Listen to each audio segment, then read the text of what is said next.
Trending ngayon ang picture na magkasama si Tito Anthony Pangilinan at Bel Marian. Nag-ani nga ng samot reaksyon at talaga namang naantig ng mga puso ng mga Don Bel fans. Parte na talaga siya ng pamilya Pangilinan. Ito ang mga ilang komento ng mga netizen ukol sa picture ni na Tito A at Bel Marian.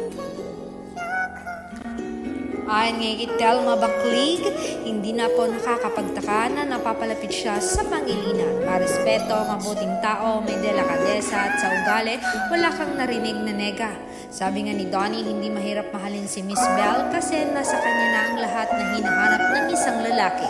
Sa ganda at ugali, napansin ko medyo kalog din siya.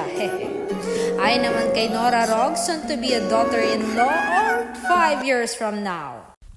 At komento rin ni Inyang Borromeo, Nolasco, yes, Bel is loved by the Pangilinans.